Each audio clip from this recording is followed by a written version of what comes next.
to online sessions class 8 science biology. Today we are going to discuss about the first chapter crop production and management, and the topics that will be covered in today's session are introduction, crops, classification of crops, agricultural practices, the preparation of soil, the selection and sowing of seed, manuring and irrigation. In this slide, you can view an outline of what all will be covered in this lesson. First, we will be discussing about what is a crop, and then based on the season in which the crops are grown, how they are classified into two types. One is Kharif and another is Rabi crops. After that, we will be discussing in detail about certain systematic agricultural practices that are practiced all over the world to cultivate crops. Introduction. As we all know, the entire world is inhabited with n number of living organisms, and we also know from our earlier classes that all the living organisms require food to survive, and we also know very well that all the organisms depend on plants for their food either directly or indirectly. And so, in order to meet the food requirement of all the living organisms, these plants have to be grown in a huge amount or a mass quantity, and this process of growing same type of plant in a huge quantity is called agriculture or crop production, and this crop production in general comes under the branch of agriculture. Okay, right from day one when man started living in this earth, was he aware of agriculture? No. Was he aware of how to grow a plant? No. Because till 10,000 BCE, people were nomadic. That is, people were wandering from places to places in search of food. Later, they learned that they can grow their own plants which will provide them with the food which they were searching for. And once they learned the art of growing plants, people started settling down in small communities, and they started growing their own plants like wheat, barley, etc. And this remarkable change led to the practice of agriculture.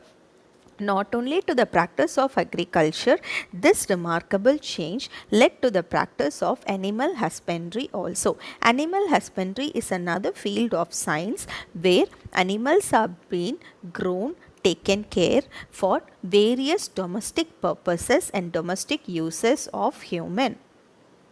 Now, let us discuss about what is a crop and how are they classified. The plants that are grown in large quantity in a field are known as crop plants. That is, when a same type of plant is grown in a mass quantity for a beneficial purpose, it is called as crop plants. And what is a field? A large area where the same type of plant or huge amount of plants are grown is called as field. And based on certain criterias, the crops can be classified into different groups. First, let us see how the crops are classified based on the products. The products that we obtain from the crops are generally called as produce. So based on what product a crop is going to give us, it can be classified into cereals, pulses, root and tuber, oil seed, sugar crop, plantation crop and fiber crop. And in this slide, you can see a tabular column where different types of crops based on the produce have been listed down along with their examples. Now, the second type of classification of crops is based on the season when they are grown. That is, during which time the crops are being cultivated and harvested. And based on that, the crops are classified into two types. One is Kharif crop and another is Rabi crop. First, let us discuss about Kharif crops. Kharif crops are generally rainy season crops or monsoon season crops. These crops grow grow in hot and wet conditions, and these crops are sown in the beginning of rainy season, that is somewhere between June to July, and these crops are harvested at the end of rainy season somewhere between September to October, because these crops require the continuous and adequate and more amount of water supply throughout their cultivation. Examples are rice, maize, groundnut, soybean, green gram, cotton, black gram.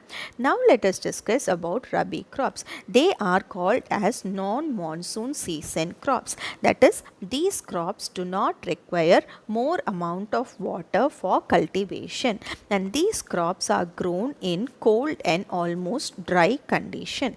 The crops are sown in the month of October to November when the monsoon starts retreating, and these crops are being harvested before the onset of hot summer somewhere between March and April.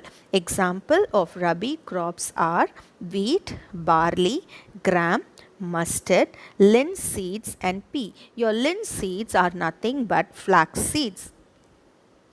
Now let us discuss about the systematic procedures or activities that are being followed in agricultural practices. There are a list of activities which has to be followed in the respective order to get a proper and beneficial yield from the agriculture field, and the steps in the respective order are the preparation of soil, the selection and sowing of seeds, manuring, irrigation, weeding, the protection of crop, harvesting, threshing and winnowing, storage. The preparation of soil is the first and the foremost step in the agricultural practices. As we all know, the soil is the natural medium in which a plant grows, and so this soil has to be prepared in such a way it will support and enhance the growth of the plant or crop. And this preparation of soil involves three steps, and the first step is ploughing, second step is leveling, and the third step is manuring. First, let us discuss about ploughing. Ploughing is the process where the soil is being tilted continuously in order to loosen the soil, and there are different tools which are used for ploughing. They are plough, hoe and cultivators. Let us discuss about plough. As it is given in this slide, you can see to your right side top there is a picture which shows the structure of plough. There is a central long wooden beam which is called as plough shaft, and to one end of the wooden beam you can see a small wooden log which is being fixed in a crisscross manner, and it is called as beam. And to the other end of the plough shaft you can see a sharp pointed structure that is fixed, which is called as ploughshare, which is actually going to till your soil. And to the ploughshare you can see a metal handle, or in some cases even that will be made out of wood. And it is called as handle that is being fixed with the ploughshare. And now this plough can be operated or used only with the help of animals like bullock, camel, etc. So when the farmer is going to use this ancient traditional plough, he will place the beam on the neck of the animal, and he will make sure that the ploughshare is touching the soil in the field, and he will be holding the handle so that he can easily operate the plough.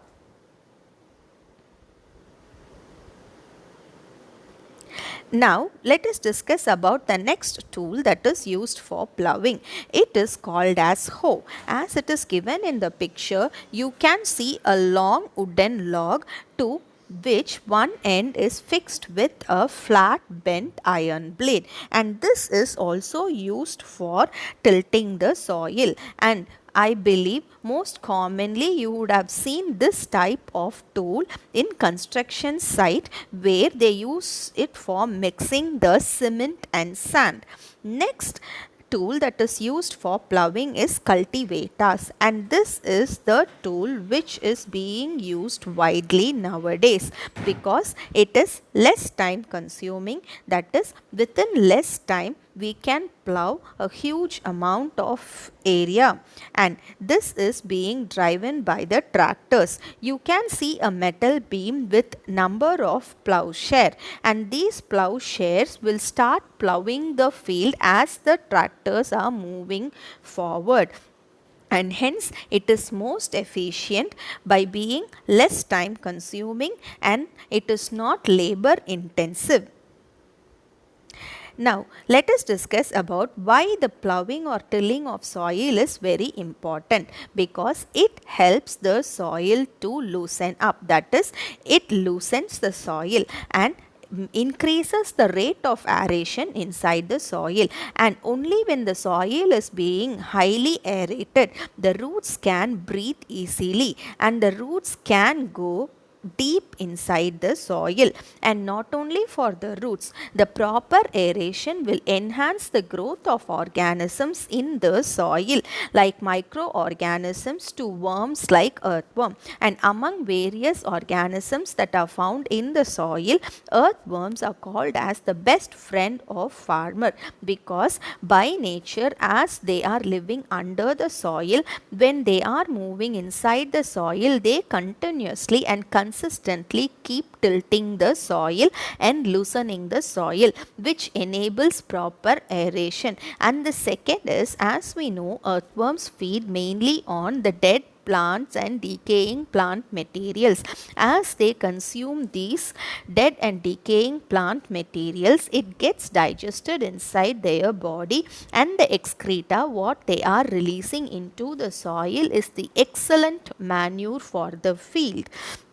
Apart from these reasons, your ploughing also helps in maintaining the consistent nutrient supply for the plant. For example, imagine the farmer has had a good harvest and now he is planning to plant for the next harvest. And if he is going to plant the crops without ploughing the soil, what will happen? Because as we all know, it is the top soil which helps or supports the growth of plant. So just now he had a very good harvest, so that all the nutrients in the top soil would have been utilized by the crop plants.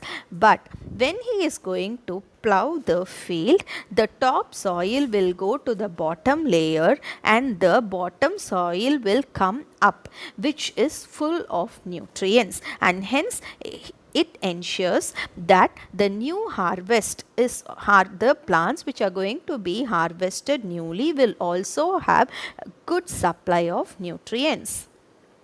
Leveling, followed by ploughing, the field has to be leveled, because after ploughing we can see good number or many number of lumps of soil in the field, and these lumps of soil are called as crumbs, and these crumbs have to be broken down in order to make the field of a same level.